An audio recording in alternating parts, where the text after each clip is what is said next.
When we think about what it means to be smart, many of us picture someone using long, complicated words. We might imagine a scientist in a lab coat, or a professor in front of a chalkboard, spouting phrases that sound incredibly impressive but are nearly impossible for most of us to understand. However, I want to challenge that idea. True intelligence, the kind that changes the world and pushes humanity forward, isn't about making things sound complex. It's about making them sound simple. It's the ability to take a grand, difficult concept and break it down so that anyone, from a fellow scientist to a curious fifth grader, can grasp its core idea and feel that spark of discovery. Think about it this way. Anyone can memorize a fancy definition from a textbook and repeat it. That's just recall, not real understanding. It's like learning the lyrics to a song in a language you don't speak. You can sing the words perfectly, but you have no idea what the song is actually about. Real knowledge is different. It's about owning an idea so completely that you can describe it from any angle, using your own words. When someone can explain a complex topic like gravity or photosynthesis with everyday examples, you know they haven't just memorized facts. They have truly internalized the information. This power of clarity is something we see in all the great communicators of science and art. They don't try to impress you with their vocabulary. They try to share their passion with you. They build a bridge from their mind to yours using the sturdy materials of simple language and relatable analogies. Their goal isn't to make you feel small in the face of their big brain, but to lift you up so you can see the world from their perspective. It's a generous act, and it's a hallmark of someone who is not only intelligent, but also wise enough to know that knowledge is best when it's shared with everyone. So the next time you hear someone using a string of $10 words to explain something, pause and ask yourself if they are truly clarifying the subject or just decorating it with complexity. Often the most brilliant minds are the ones who can strip away all the unnecessary jargon and reveal the elegant, simple truth hiding underneath. They don't need to show off because their understanding is deep and secure. Their confidence comes not from the words they use, but from the ideas they can so easily give away to others, spreading knowledge one clear sentence at a time. There's a wonderful idea, often credited to the brilliant physicist Richard Feynman, that serves as a perfect test for true understanding. It goes something like this. If you can't explain a concept to a first-year university student, or even better, a child, then you don't really understand it yourself. This isn't just a clever saying, it's a powerful tool for learning. When you are forced to use simple terms, you can no longer hide behind memorized phrases or technical jargon. You have to confront the core of the idea and find a way to rebuild it from the ground up using only the most basic building blocks of language. For example, imagine trying to explain how a rocket works. You could talk about thrust, specific impulse, and the rocket equation, which would sound very scientific. But does it truly convey the idea?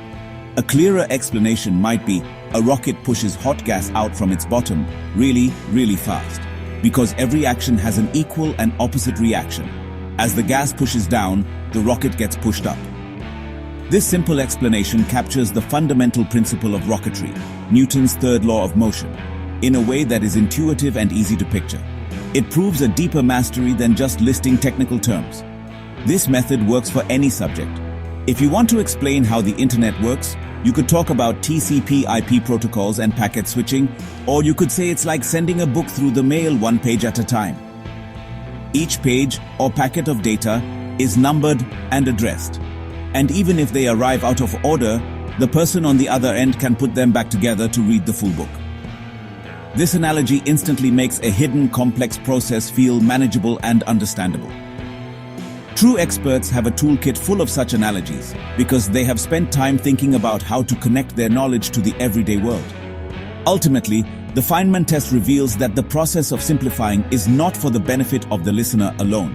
It is a crucial step for the speaker as well. It forces us to find the gaps in our own knowledge. When you stumble while trying to explain something simply, it's a sign that you have found a part of the topic you haven't fully grasped yet. It's an invitation to go back, learn more, and strengthen your own understanding.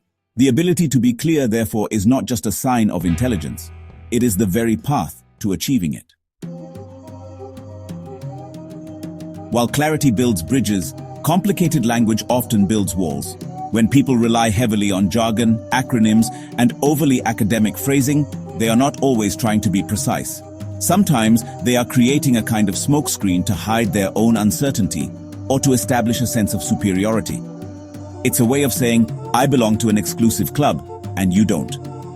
This kind of communication doesn't invite collaboration or learning.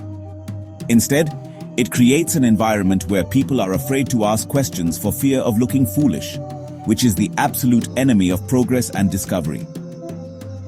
Think about a time you were in a meeting or a classroom where someone used so much technical language that the meaning was completely lost. How did it make you feel? Most likely you felt excluded, confused, and maybe even a little frustrated. This is a common experience.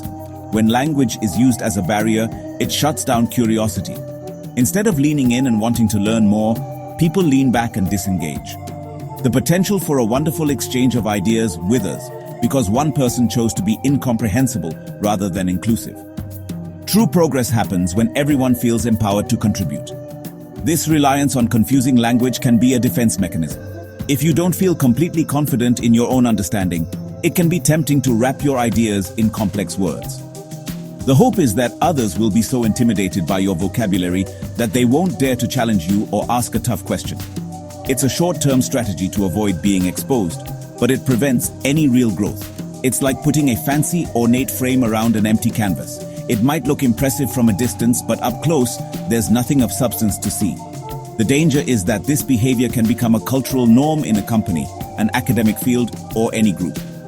When everyone starts speaking in code, innovation slows to a crawl. People start talking past each other, ideas are not properly vetted, and misunderstandings become common. Breaking this cycle requires courage. It requires people who are confident enough to say, I'm sorry, can you explain that in a simpler way? By doing so, they are not admitting ignorance. They are championing the cause of genuine understanding for everyone in the room. The ultimate mark of wisdom is not the ability to grasp complicated ideas, but the ability to make complicated ideas feel simple. It's a kind of magic, turning something that seems intimidating and inaccessible into something that feels intuitive and even obvious. The greatest teachers, scientists, and leaders in history have possessed this incredible skill.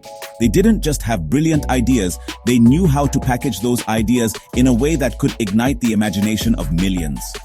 They understood that an idea is only powerful if it can be shared and understood by many. Consider the famous equation E equals mc squared. It is one of the most profound insights into the nature of the universe. Yet, it is expressed with beautiful, almost poetic simplicity. Albert Einstein was able to distill a revolutionary concept about the relationship between energy and mass into an equation so elegant that it has become a cultural icon. He could have written it in a much more convoluted way, but its simple form is what makes it so powerful and memorable. This is the goal we should all strive for, to find the simple, elegant core of whatever we are trying to communicate. Achieving this kind of simplicity is hard work. It requires you to dig deep into a subject, past the surface-level facts and figures, until you reach its foundational principles. It's a process of subtraction, of chipping away everything that is not essential until only the truth remains. Mark Twain is often quoted as having said, "I didn't have time to write a short letter, so I wrote a long one instead." This perfectly captures the challenge. It takes more time and effort to be concise and clear than it does to be rambling and complex. Brevity and clarity are signs of effort and respect for your audience. So, let's all make a pact to value clarity over complexity. Let's celebrate those who can explain things simply and encourage each other to ask for simpler explanations when we are confused. Whether you are a student, a teacher, a scientist, or just a curious person, remember that your goal should be to understand the world, not just to sound like you do. True intelligence shines brightest when it makes the world easier for everyone to see. The greatest compliment we can receive is not, "You sound so smart," but rather, "Thank you, now I finally understand."